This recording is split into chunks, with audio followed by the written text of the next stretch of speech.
Hello! Hello, lovely people of the internet and elsewhere. Is there still an elsewhere? Probably not. Hello, Dom Lawson here, leaning into the laptop like some kind of crazy hairy fool. Welcome to the second, you might say, Iron Sandwich of this year. If you haven't seen the previous one, I kind of explained what it was. It's just me talking about records into a laptop. And if you don't know who I am, then you'll be thinking, well, why would I watch that? Well, even if you do know who I am, why would you watch it? That's the question you should be asking yourself. But you are watching it, clearly. Otherwise, well, maybe I'm just doing this and no one will ever see it. That's also perfectly possible. But anyway, this week I should be drinking out of a Sex Pistols mug. Delicious coffee, of course. Which is very good for you and makes you manly and attractive. Coffee. It's like cigarettes, much the same, but don't smoke, kids, bad for you, blah, blah, blah.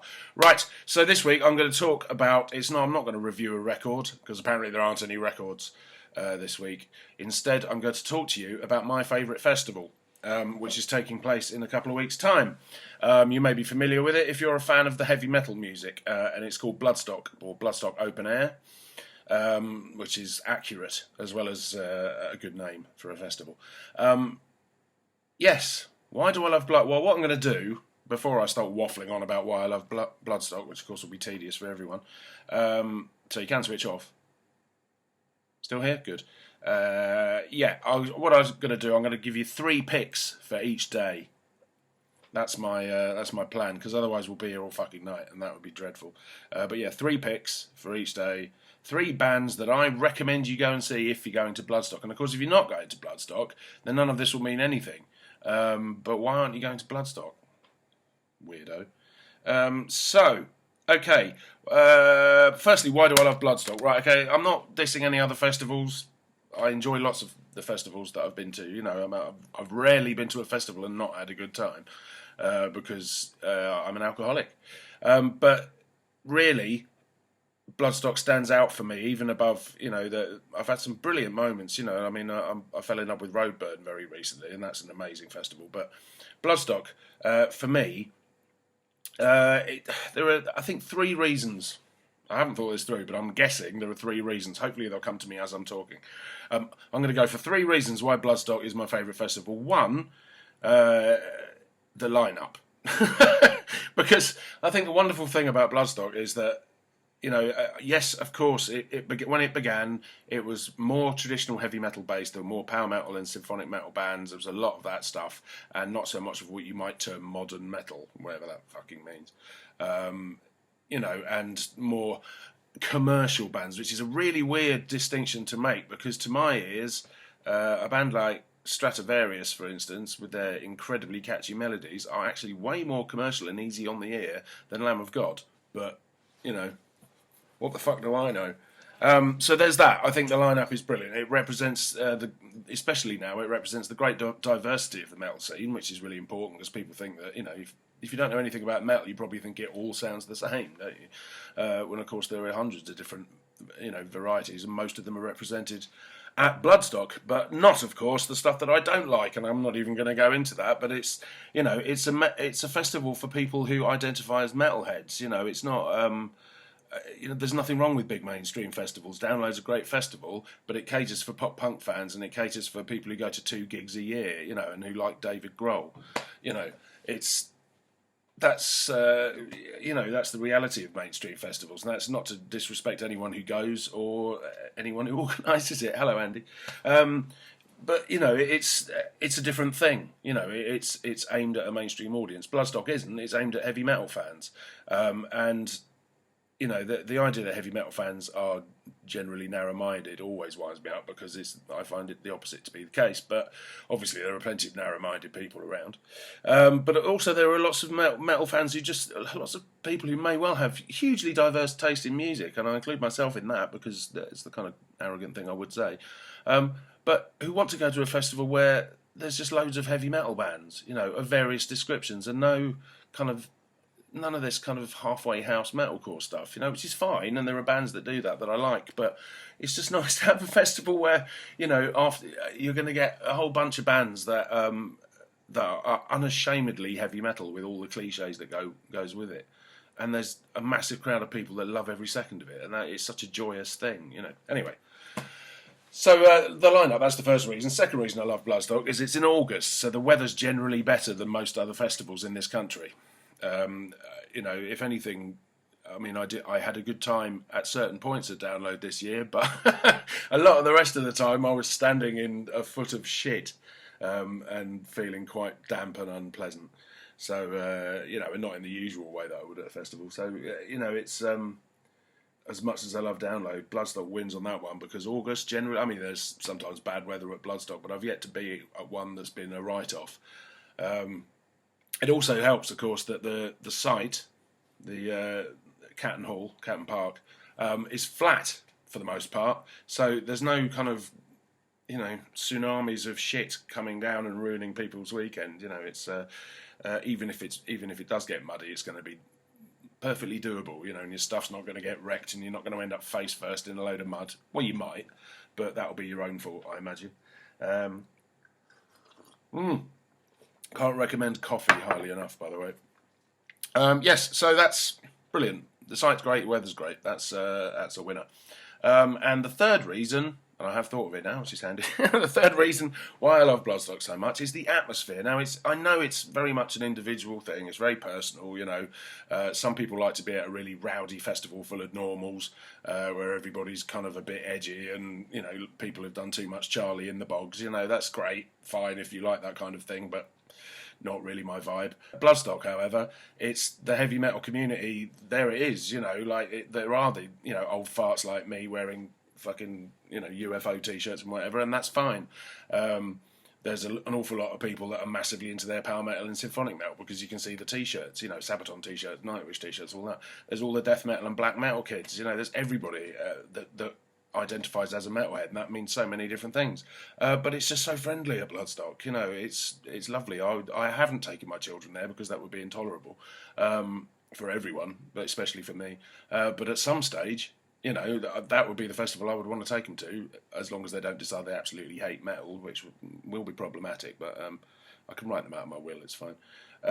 Yeah, it's just, you know, such a nice, easygoing festival to go to. And not to, I have to say, and a lot of people who've been to Bloodstock who aren't necessarily, you know, freeloading press bastards, will know that the VIP bar is the best bar at any festival anywhere on the planet, just so you know.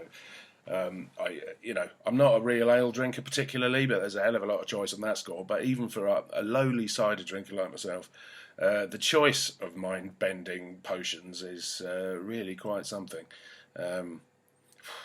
Yeah, I think my liver just twitched thinking about it. But there you go.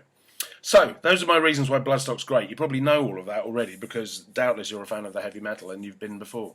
And if you haven't, then why are you not going? Go, go, go.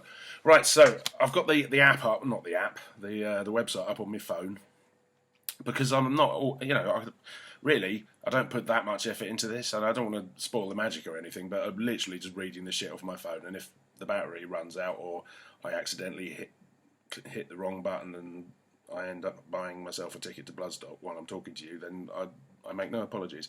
Anything could happen. But anyway, there is a Thursday night jamboree, some shenanigans on the Sophie Lancaster stage, which will be excellent because I would just like to say there are three things. I mean, there's lots of bands on there that I like the look of, but a very splendid band called Charybdis from London. They are well worth checking out if you like the kind of heavier end of melodic death metal, metalcore, that kind of stuff. No clean vocals, yay. Psychosis from Ireland, I'm not sure exactly where, but Republic of Ireland, I think. Brilliant thrash band, really good. Their new album's killer, is out in September. And obviously Phil Campbell's all-star band. You know, if you're at Bloodstock on the Thursday night and you're not going to go and scream your head off in appreciation for Phil Campbell from Motorhead, then you're probably a lazy bastard or a journalist. Right, Friday. This is the important stuff. Friday, I've got to pick three bands. This is going to be really tricky. Bloody hell. I'm not going to pick Evil Scarecrow because they'll get arrogant. Even more arrogant than they are already, which is, you know, pretty arrogant. Okay, yes, all right, well, that's a no-brainer then. On the Friday, you've got two... I'm going to I'm going to pick two straight off. In fact, it's the top three on the main stage. That's a really boring way to do it, Dom. I won't do that. I'll pick one off the main stage. Obviously, go and see Venom. Amazing. Obviously, go and see Behemoth. They're playing The Satanist all the way through. That's going to be amazing. But Twisted Sister are headlining, and I've bored everybody I know about this already. Twisted Sister are, along with Iron Maiden, the reason I got into metal in the first place. I was just I was 12, 13. I heard, Twisted Sister blew my mind. The videos were hilarious. Everybody, it was just right place, right time, really. So the fact that they're doing their last ever UK show at Bloodstock, I think it's going to be emotional, but probably more in the drunk sense than the actual boo-hoo sense. I suspect I'll lose my voice screaming along with the songs. So, don't miss Twisted Sister. If you're at Bloodstock and you're so drunk you can barely pull yourself on your hands and knees towards the main stage, do it anyway. Please, force yourself. Just one of the greatest bands of all time. That's all I'm going to say. I'll be wearing a Twisted Sisters t-shirt pretty much all weekend. Not the same one, though, because that would stink. Right, and one other band from, let's say, the Sophie Lancaster stage. Cool, there's some good ones on. Yay, hello. You can have two. You can have two off that. Boss Keloid, or Boss Keloid. Still don't know how you say it. Boss Keloid, I imagine. Amazing band. Kind of progressive, sludgy space doom, really. It's amazing. Their album was called Herb Your Enthusiasm. It came out earlier this year. It's one of my favourite albums of the year so far. I've never seen them live, but I bet they're great. And then Metastasis. If you haven't heard Metastasis, what have you been doing? They're kind of like a more death metal-y version of Slipknot, but with loads of kind of weird drum and bass. And no, that's not right. But that's kind of the right ballpark. There is a Slipknot-y vibe to it, but it's more extreme than that, and more fucked up and weird, which it tells you enough, I think. So go and see them. They're mad. Right, okay, and let's say just grab one quickly from the old bands you've never heard of stage. The new Blood stage. There's quite a few I have heard of, actually. Well, there you go. That'll teach me to be cynical, won't it? I don't know. I'm not going to big any of them up because it's not fair to the others. And what's this stage? Oh, that's the Jaeger stage. Wow, there's a lot of stages. Yes. Okay. So we move on quickly now because this is getting tedious. To Saturday on the main stage. Well, obviously you're going to go and see Mastodon and Gojira anyway, I imagine. Are Akakoka still playing? They're still on here, just saying. I recommend Rotting Christ, because they're fucking epic. So you can have that one for free. And on the Sophie Lancaster stage, I heartily recommend you go and see The King is Blind, because they're killer.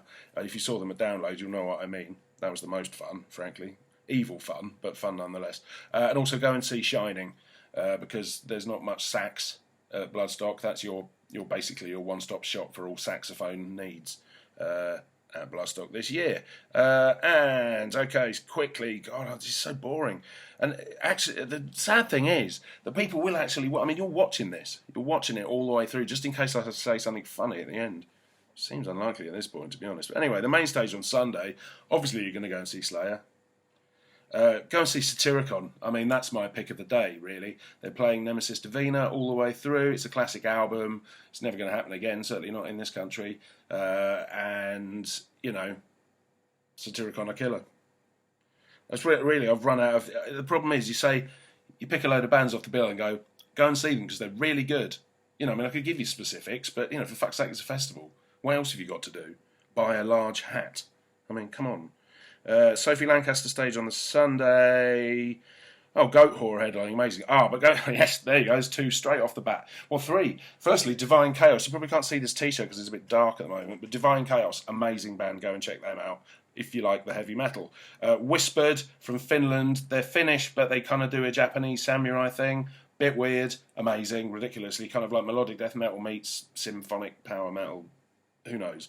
It's heavy metal, so therefore, by definition, it's good. And Vector, who are simply the best thrash metal band on the planet right now, I'd say. Super progressive, but vicious in that kind of Germanic creator destruction kind of way. Just amazing. If you haven't heard them, you're not very good at metal. Sorry. Okay, and that's about it. Yeah, there's a ton of bands playing on the New Blood stage, as always. I'm trying to think if there's anyone in particular. Conjurer. That Conjurer are brilliant. I really want to go and see them. And there's a band called Bare Fist playing. Is that related to Bare Tooth? What next? Bare Elbow. And Sunday on the New Blood stage, there's a band called Footprints in the Custard. My ridiculous band Oath. We played a show with them once at the Unicorn in Camden. Fascinating stuff, right? Anyone else playing that I've heard of? Ooh. I've never heard of them, but I'm going to check them out because they're called Visions of Disfigurement, so I'm guessing they're a brutal death metal band. So that'll be right up my alley.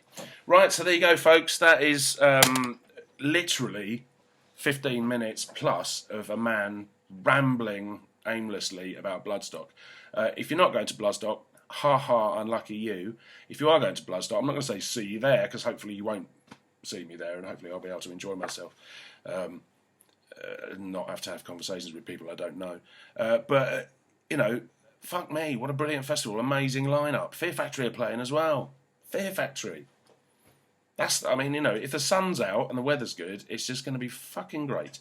In fact, it always is. Even that year when it was really windy and we were just about to leave and we came back and we found our tent kind of spread across the field and bits of it stuck to the fence.